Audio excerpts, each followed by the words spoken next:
Oh no!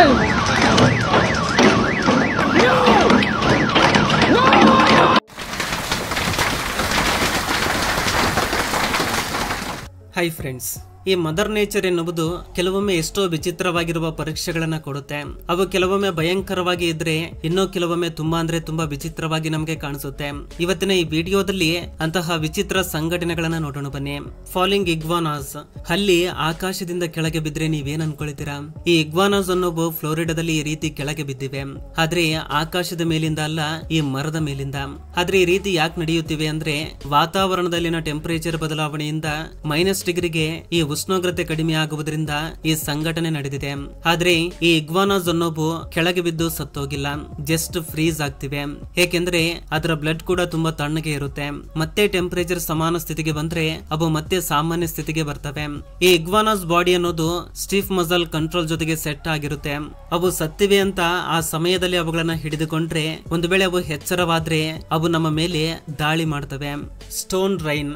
ಇಟಲಿನಲ್ಲಿರುವ ಸಿಸಿಲಿನಲ್ಲಿ 2021ರಲ್ಲಿ ಮಳೆ ಬದಲಾಗಿ ಆಕಾಶದಿಂದ ಕಲ್ಲುಗಳು ಮಳೆ ರೂಪದಲ್ಲಿ ಬೀಳ್ತವೆ. ಅದಕ್ಕೆ ಕಾರಣ ಅಲ್ಲಿರುವ ವೋಲ್ಕ್ಯಾನೋ ಸ್ಫೋಟಗೊಂಡಿರೋದ್ರಿಂದ ಈ ರೀತಿ ಆ ದಿನ ರಾತ್ರಿ ಪೂರ್ತಿ ಧೂಳು ಮತ್ತು ಕಲ್ಲು ಬೀಳ್ತಾನೆ ಇವೆ.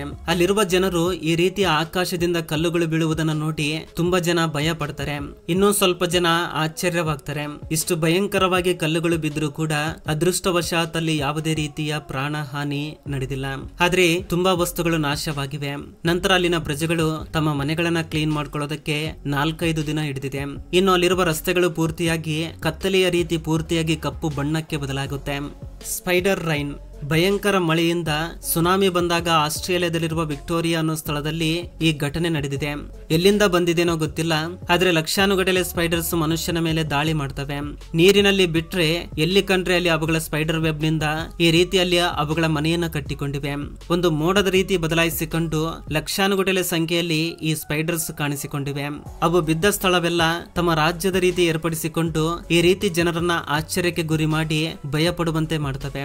ಆ ಸ್ಥಳವೆಲ್ಲ ಈ ಸ್ಪೈಡರ್ ಕಂಟ್ರೋಲ್ಗೆ ಬಂದಂತೆ ಕಾಣಿಸುತ್ತೆ.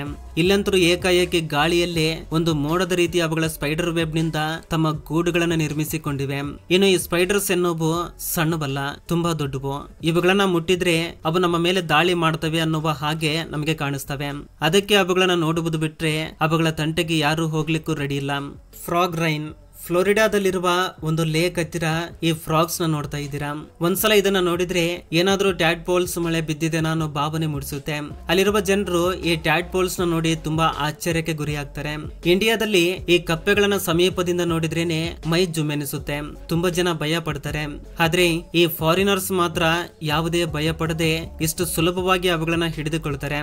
ಇನ್ನು ತುಂಬಾ ಜನ ಈ ಫ್ರಾಗ್ಸ್ ನ ಒಂದು ಪೆಟ್ ರೀತಿ ಸಾಕ್ತಾರೆ.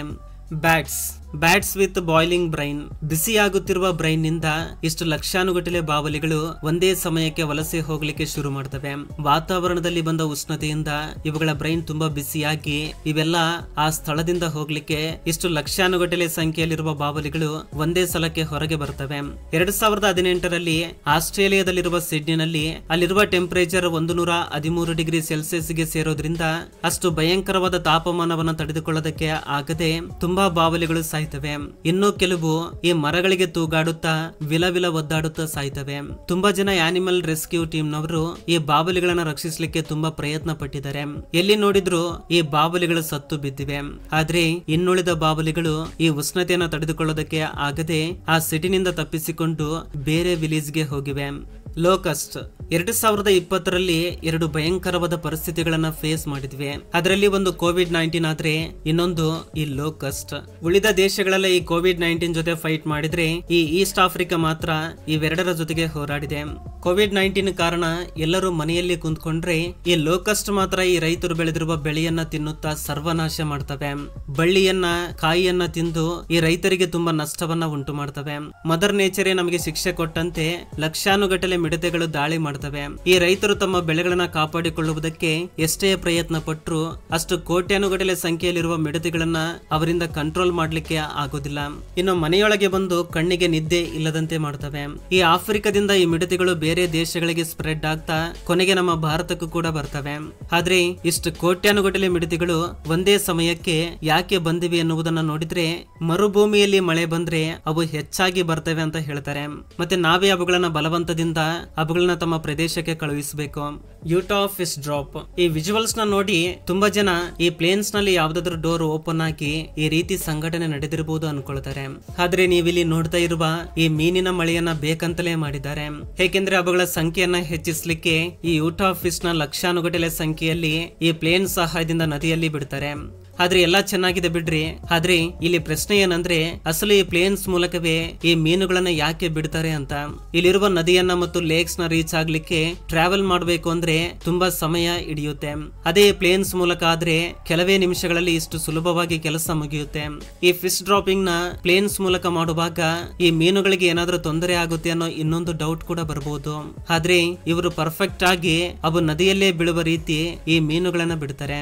Fish rain. ನಮ್ಮ ಭಾರತದಲ್ಲಿ ಆಣೆಕಲ್ಲು ಮಳೆಯನ್ನ ನೋಡಿದ್ದೇವೆ. ಆದ್ರೆ ನೀವು ಈ ರೀತಿ ಮೀನಿನ ಮಳೆಯನ್ನ ತುಂಬಾ ಜನ ನೋಡಿರುವುದಿಲ್ಲ. ಇನ್ನು ಈ ರೀತಿ ಮೀನಿನ ಮಳೆಯನ್ನ ನೋಡಿ ತುಂಬಾ ಜನ ಆಶ್ಚರ್ಯವಾಗ್ತಾರೆ. ಆದ್ರೆ ಈ ರೀತಿಯ ಮೀನಿನ ಮಳೆ ಕೇವಲ ಒಂದೇ ಸ್ಥಳದಲ್ಲಿ ನಡೆದಿಲ್ಲ. ಕರ್ನಾಟಕ, ತಮಿಳುನಾಡು, ತೆಲಂಗಾಣ, ಆಂಧ್ರ ಪ್ರದೇಶನಲ್ಲಿ ಈ ರೀತಿ ತುಂಬಾ ಸಲ ನಡೆದಿದೆ. ಈ ರೀತಿ ನಡೀಲಿಕ್ಕೆ ನಿಜವಾದ ಕಾರಣ ಏನಂದ್ರೆ ಈ ನದಿಗಳಲ್ಲಿ ಮತ್ತು ಸಮುದ್ರದಲ್ಲಿ ನೀರಿನ ಸುಳಿ ಭಯಂಕರವಾಗಿ ಏರ್ಪಡೋದ್ರಿಂದ ಈ ಸುಂಟರ ಗಾಳಿ ನೀರಿನಲ್ಲಿರುವ ಮೀನುಗಳನ್ನ ಕೂಡ ಈ ಮೋಡದೊಳಕ್ಕೆ ತೆಗೆದುಕೊಂಡು ಹೋಗ್ತವೆ. ಯಾವಾಗ ಮಳೆ ಬರುತ್ತೋ ಆಗ ಆ ಮಳೆ ಜೊತೆಗೆ ಈ ಮೋಡದಲ್ಲಿರುವ ಮೀನುಗಳು ಕೂಡ ಮಳೆ ರೂಪದಲ್ಲಿ ಬೀಳ್ತವೆ. ಮೀನಿನ ಮಳೆ ಬರೋದಕ್ಕೆ ನಿಜವಾದ ಕಾರಣ ಇದೆ. ಇಷ್ಟು ರಾಶಿಗಟ್ಟಲೆ ಮೀನುಗಳು ಫ್ರೀ ಆಗಿ ಸಿಗ್ತಾ ಇದ್ರೆ ಜನ ಸುಮ್ನೆ ಇರ್ತಾರ? ಆ ಸಿಕ್ಕ ಮೀನುಗಳನ್ನೆಲ್ಲ ಚೀಲದಲ್ಲಿ ಹಾಕೊಂಡು ಹೋಗ್ತಾ ಇದ್ದಾರೆ. ಈ ರೀತಿ ಕೆಲವೊಮ್ಮೆ ಈ ಮದರ್ ನೇಚರ್ ಈ ರೀತಿಯ ಅದ್ಭುತಗಳನ್ನ ಸೃಷ್ಟಿ ಮಾಡಿ ಜನರನ್ನ ಆಶ್ಚರ್ಯಗೊಳಿಸುತ್ತೆ. Snake rain. ಈ ನದಿಗಳಲ್ಲಿ, ಸಮುದ್ರಗಳಲ್ಲಿ ಹಾವಿನಂತೆ ಕಾಣುವ ಒಂದು ಮೀನು ಇದೆ. ಅದರ ಹೆಸರು ಹೀಲ್ ಫಿಶ್. ಇದು ಅಚ್ಚು ನೋಡ್ಲಿಕ್ಕೆ ಒಂದು ಹಾವಿನ ತರಾನೇ ಕಾಣಿಸುತ್ತೆ. ಆದ್ರೆ ಈ ಘಟನೆ ಒಂದು ಹೈವೇ ಮೇಲೆ ಹೋಗ್ತಾ ಇರುವ ಟ್ರಕ್ ಆಕ್ಸಿಡೆಂಟ್ ಗೆ ಗುರಿಯಾಗೋದ್ರಿಂದ ಆ ಟ್ರಕ್ ನಲ್ಲಿರುವ ಹೀಲ್ ಫಿಶಸ್ ಎಲ್ಲ ಈ ವಿಧವಾಗಿ ರೋಡ್ ಮೇಲೆ ಬಿದ್ದಿವೆ. ಈ ಸಂಘಟನೆಯನ್ನ ನೋಡಿ ಇವೆಲ್ಲ ಹಾವುಗಳಾಗಿರ್ಬೋದೇನೋ, ಇಷ್ಟು ಸಂಖ್ಯೆಯಲ್ಲಿರುವ ಹಾವಿನ ಮೀನುಗಳನ್ನ ಒಂದೇ ಸಮಯಕ್ಕೆ ನೋಡೋದ್ರಿಂದ ತುಂಬಾ ಜನ ಇವು ನಿಜವಾದ ಹಾವುಗಳೇನೋ ಅಂತ ಭಯ ಪಟ್ಟಿದ್ದಾರೆ. ನಿಜಕ್ಕೆ ಅವು ಹೀಲ್ ಫಿಶಸ್. ಇವು ಮನುಷ್ಯರಿಗೆ ಅಷ್ಟು ಡೇಂಜರಸ್ ಏನಲ್ಲ. ಆದ್ರೆ ಈ ವಿಡಿಯೋ ಮಾತ್ರ ತುಂಬಾ ಭಯಂಕರವಾಗಿ ವೈರಲ್ ಆಗಿದೆ. ಇವುಗಳಲ್ಲಿ ನಿಮ್ಮ ಕಣ್ಣಾರೆ ನೋಡಿದ ಘಟನೆ ಯಾವುದಾದ್ರೂ ಇದ್ರೆ ಕಮೆಂಟ್ ಮಾಡಿ ತಿಳಿಸಿ. ಇದು ಫ್ರೆಂಡ್ಸ್ ಈ ದಿನದ ವಿಡಿಯೋ. ಫ್ರೆಂಡ್ಸ್, ಈ ವಿಡಿಯೋದಿಂದ ಅಟ್ಲೀಸ್ಟ್ 1% ನಾಲೆಜ್ ಆದ್ರೂ ಸಿಕ್ಕಿದ್ರೆ ಈ ವಿಡಿಯೋಗೆ ಒಂದು ಲೈಕ್ ಮಾಡಿ, ಹಾಗೆ ನಿಮ್ಮ ಫ್ರೆಂಡ್ಸ್ಗೂ ಕೂಡ ಶೇರ್ ಮಾಡಿ, ಹಾಗೆ ನಮ್ಮ ಚಾನಲ್ಗೆ ಸಬ್ಸ್ಕ್ರೈಬ್ ಮಾಡಿಕೊಂಡು ಸಪೋರ್ಟ್ ಮಾಡಿ. ಕೊನೆ ತನಕ ನೋಡಿದಕ್ಕೆ ಥ್ಯಾಂಕ್ಸ್ ಫಾರ್ ವಾಚಿಂಗ್.